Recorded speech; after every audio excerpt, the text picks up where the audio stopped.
Hello, everybody, and welcome to the Baka Baka Baka podcast. Baka! Baka. It's amazing how every time you open your mouth, you prove you're an idiot. Hello, everybody. Welcome to a mini-sode of Baka Baka Baka. This is where we don't talk about a specific anime. We just talk about random topics that come off the top of our head. We did not all go see a special movie. This isn't a special mini-sode. This is regular. But Jeremy picked it, and it's a great topic.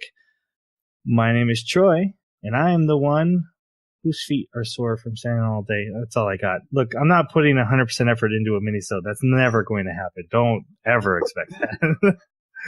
Let me introduce my co-host. First off, we have the childhood friend to my harem, Jeremy. How are you? That's kind of the friend zone. Okay.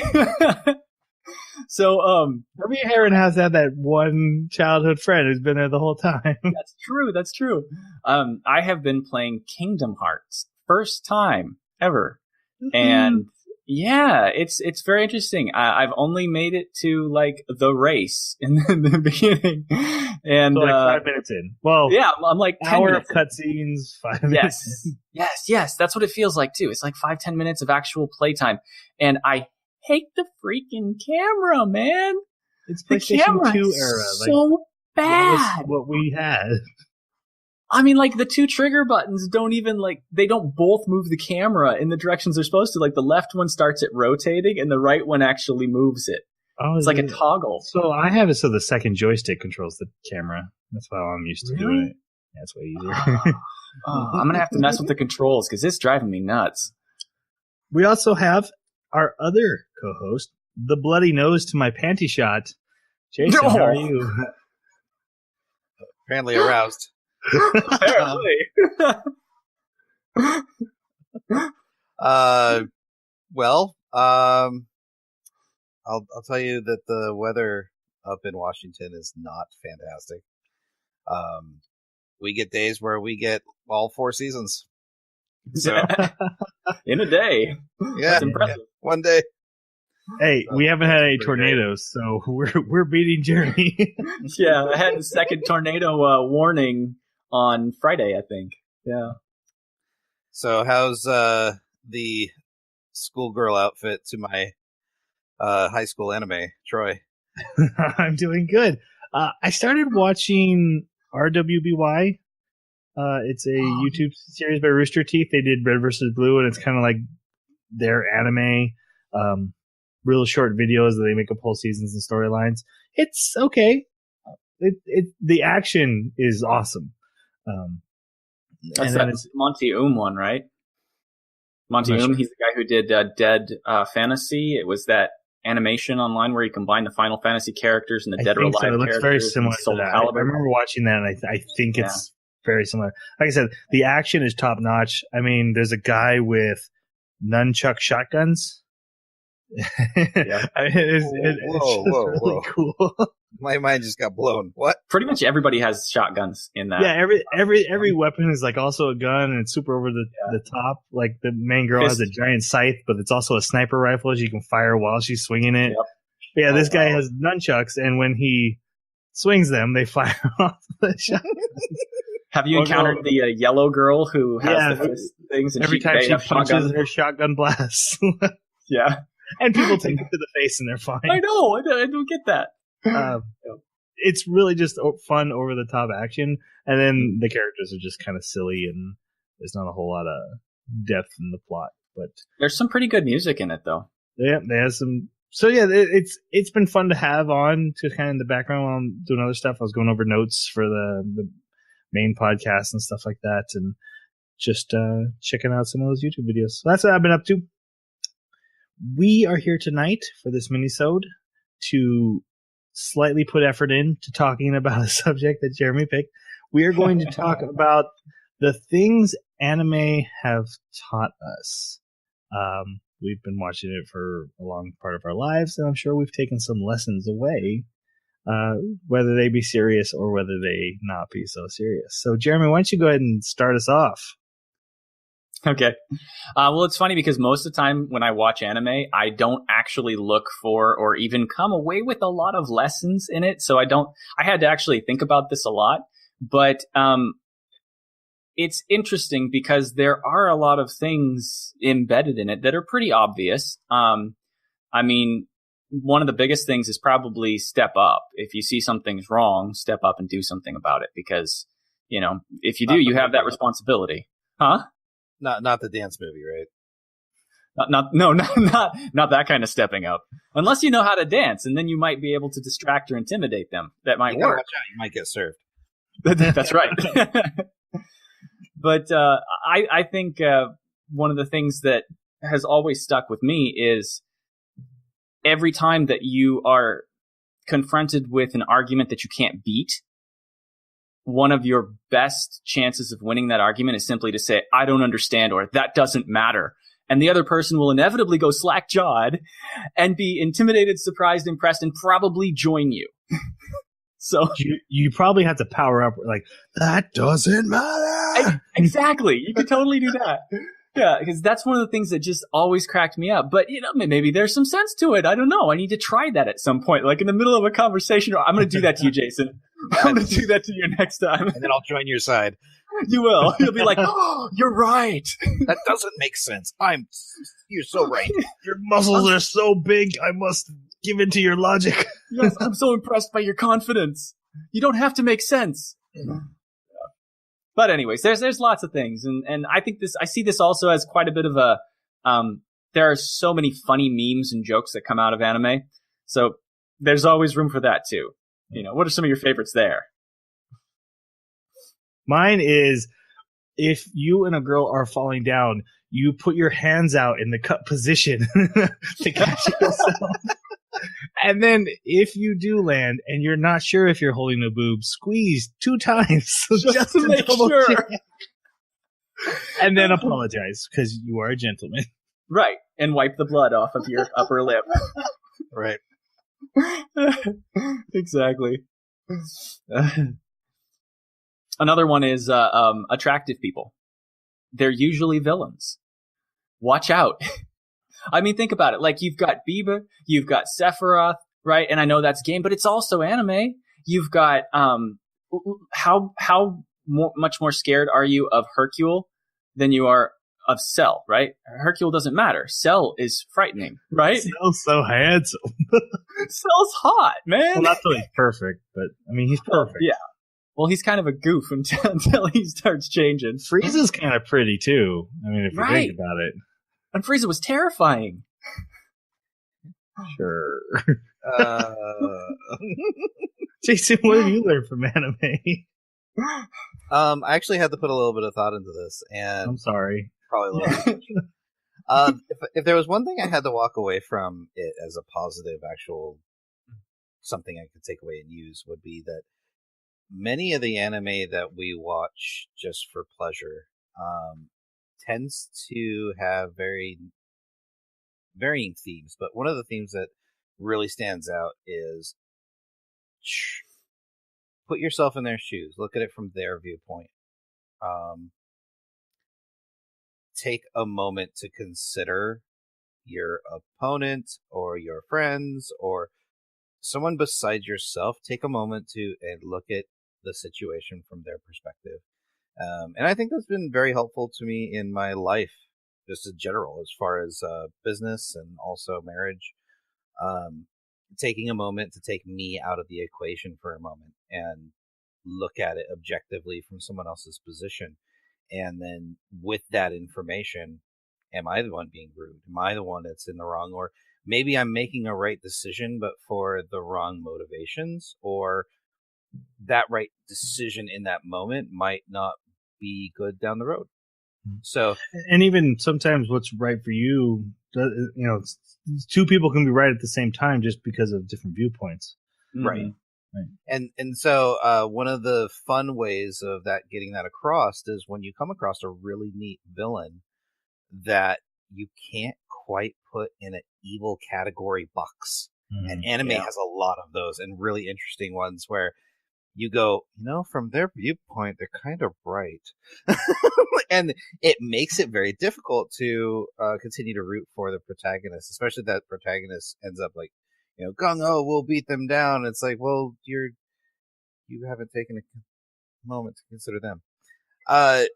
Most of the lessons I take away from anime is that if you are terrible with girls, you will most likely end up living with 5 to 7 of them.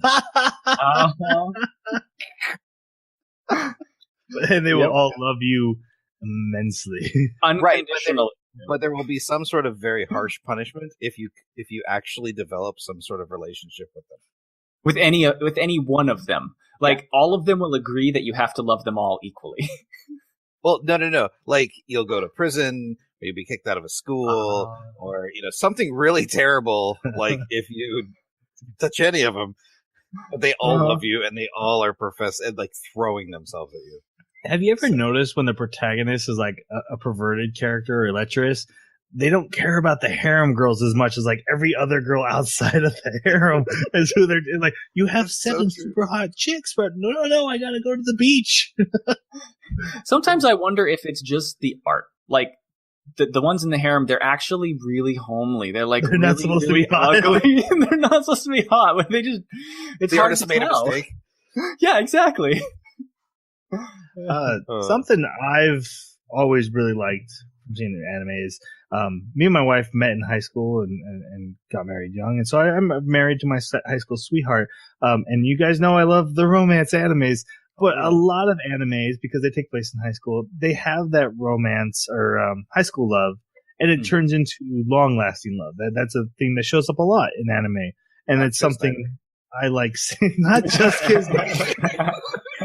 It's something I always enjoy seeing. It's not something you see a lot in American media because it doesn't happen all that often.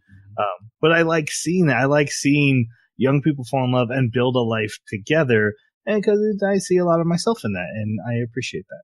My favorite one of those for you was the old guy in ReZero. Yeah. Oh yeah. Brought a single tear to your eye. It did. Single tear. Was not single. 4. He was a sobbing mess. I forgot about that one. I'm gonna go cry myself to sleep today. Another one I got is and this one's pretty personal too. When I was in high school, watching Goku work out was like, yeah, I want to work out too. And actually, that you talk to a lot of bodybuilders now, you'll notice they pepper in Dragon Ball Z references and anime references everywhere. All the time. Ronda Rousey wears a Vegeta shirt when she trains. Like, that's very common. And recently I've been trying to lose weight and get back into shape, and kind of reconnecting with anime and that using it to help inspire me, and learning from guys like Goku, One Punch Man, My Hero Academia. And I even found a YouTube workout trainer and saw him doing it. I was like, I used to use anime as inspiration for fitness, and why not do it again? Just because I'm a grown man doesn't mean I get to break the fantasy. If it works, it works. Who cares? That's right. Yeah. So watching anime always has the thing of like persevere and go for your personal best, push your limits, do it for the people around you, do it for the good of all, and that's always been inspiring to me, and I've always enjoyed that. Yeah. Yeah, that actually segues pretty nicely into one of the ones that I see all the time, and it drives me nuts, but hey, maybe, right? Which is just put the willpower into it and the determination, and as long as you have that, you will succeed. Just scream louder, scream harder, push harder, say you believe, and you'll get magical success. You don't like that? Well, I haven't tried it, so maybe it's just because I'm jealous other people do it and succeed. Don't knock until you try it. I always love it. Next time I want to race. Tomorrow when you wake up, just get out of bed, stand on the floor, put your arms out. Do that for 4 hours straight. Tanya will look at me. She's like, shut up. The alarm has not gone off yet.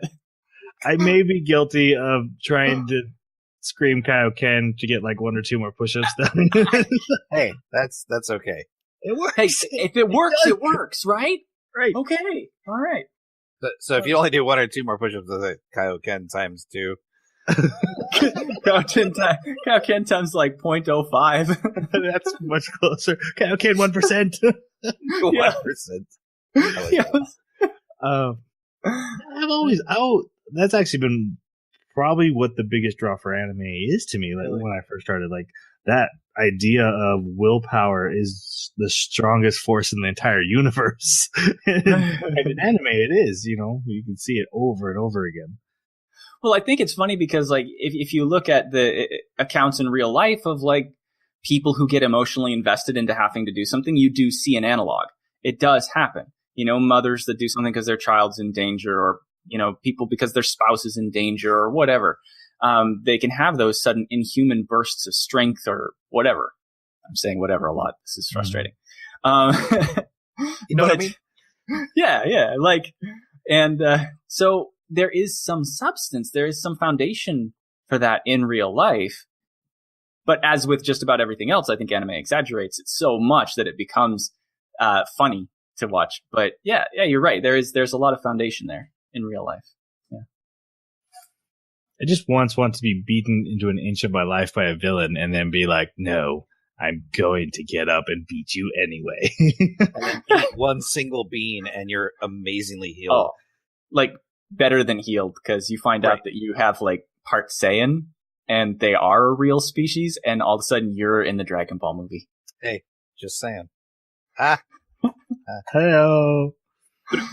We got the jokes here on Baka Baka Baka. Oh yeah, they're like really long. Not all we got. We don't got a whole lot going on. It's late. What can we say? I always like the lesson that it's really hard to learn a special attack, but once you learn it, super easy. Just yell its name. You want. Yep. Oh yeah, never do anything without yelling its name, or it will not work properly. You gotta do that when you go to work. Vacuum! Sweep! They're hoping that crew never comes in. Exactly. Click!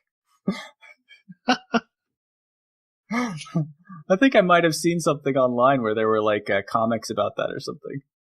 Yeah. But anyways, anime. Go ahead. Oh, it's one thing that did bug me a bit, even though I do personally, internally enjoy it probably more than I probably should, is if there is an older important woman or a semi-side important female character, they always have like just quadruple H's. It's just like, especially if they have long hair and they're American. Yes. Every time. Somehow that makes sense though. Another one I like on that topic is, check the trash. Because you might find a hot robot girl in it, wrapped in cloths. You watch Chobits one time. Hey, things stay with you, man. Things stay with you. I think one of my favorites is if you reach a certain level of awesome, you can see with your eyes shut, and they will shut almost all the time. Yes. And then when you open them, you just gain extra powers. Right. Someone explain to me how these people see with their eyes closed. Are we supposed to believe like they're squinting, or that they just have a really good sense of awareness? What is happening with that trope? You're so borderline racist. That's awesome. No. Every other character has big, wide open eyes. It's not that it's an Asian character. It's this character is just powerful. And we're just watching where the white guy's eyes are closed. So to defend Troy a bit here, I have had 3 fairly good friends, childhood friends, that it looked all American, no Asian ethnicity in them, had their eyes were constantly like this, or at least it looked like it, and it just, I don't know. That's really interesting. Yeah, but O'Brien is an Irish name, so yeah, his name is O'Brien, and his eyes were always closed. And his eyes were always closed. And they But yeah, white hair too. Whatever. if the eyes open, it's about to go down. Yeah, then you already lost. Right. Which is so weird. If you're going to make a power attack with your butt, it's much better if it's in the form of a dragon. Or a dog. I heard that they look like dogs sometimes. None of you took the Kaijo journey with me. I don't feel like you guys get the comment on the lessons you learn from Kaijo. And also, nipples are very dangerous. Judo flip. You didn't see the one that uses a drill. Oh, wow. Yeah. That sounds dangerous. It was. How does the bathing suit survive that? Don't worry about it. Yeah. No one said it did. Oh. Oh, yeah. And if you are a very hot girl fighting another hot girl, your blows are powerful enough to destroy clothing. Everything. But only clothing, not breaking bones or skin. Yep. Cloth is just off the table. Well, that's why it's there. It's meant to be, taken away. Do you guys have any other real life things you've learned? Not past what we've talked about. Just I think it's really helped me to judge the media that I watch or consume in a more, I feel, intelligent way, where I can judge things either on their own merit as presented in the art form, especially when we talked about like the difference between old style anime and CG. Because like with our last episode with Ajin, that was completely CG, and a lot of people think that the medium loses its value when it's all computer generated, and I disagree. I think if you don't compare it directly to hand drawn anime, the medium on its own merit was very well done. But also it allows me to see things like character development and what's a tropey storyline and what's something that could pique your interest and spark interesting discussion, like the transporter probe. Yeah, I think one of the things that also has always stuck with me is when it ever comes time to test your resolve on something that you deem really important, just how far are you willing, or how much are you willing to stand in order to maintain your ethics, maintain whatever it is that you believe in? Will you go to death? I mean, that's something that's often in the anime, where a character, a protagonist will be like, no, I believe in this and I'm going to sacrifice my life, period. And that's a tough one, but it's also a really, really good one, because it's a great way to gauge just, how seriously are you invested in whatever it is you believe in. Yeah. It's a good way it's a good bar. Yeah. How about you, Troy? Any final words? Never, ever, ever become a magical girl. Oh God, no. You can't win. Even in the animes where it's good, it's not good. No. It's just not good. It's never good. Besides, you have to change clothes in the middle of public all the time. All the time. Yep. That's it for me. Other than anime, it gets me hype. That willpower thing, the inspiration. I find a lot of life inspiration from anime, and I always have. Probably one of the things that drew me into it. So that's it for me. Well, Harems just drew me into it. So. Yeah. Harems do draw you in. One day you're just a regular kid going to school, and the next day you got a snake girl living in your bed and 12 other women downstairs. That are either a horse or never mind. There is one other thing I've learned from anime, and that is watch more anime. That is what I've learned. Would that be a specific anime that taught you that, or is that just a general? Chobits taught me that. Tenchi Muyo taught me that. One anime. Tenchi Muyo taught me that. And Tenchi Muyo. Okay. We are currently watching Flip Flappers, which we will be coming here next week to talk about. So if you would like to watch that and join in with the discussion through comments and stuff, we would love to have them. You can reach us on our Twitter at Baka Podcast. You can reach us on our email, theanimebakaclub@gmail.com, or leave a comment wherever you found this episode. Any other business, guys, or should we just end this? We're all thinking about harems now and head off. Are you saying you're eager to get to your dreams? No, I'm saying I'm uncomfortable being around you right now. Oh, okay. That's legit. All right. Nope. Hey, Have a great night. Sayonara. Bye. Thanks for watching.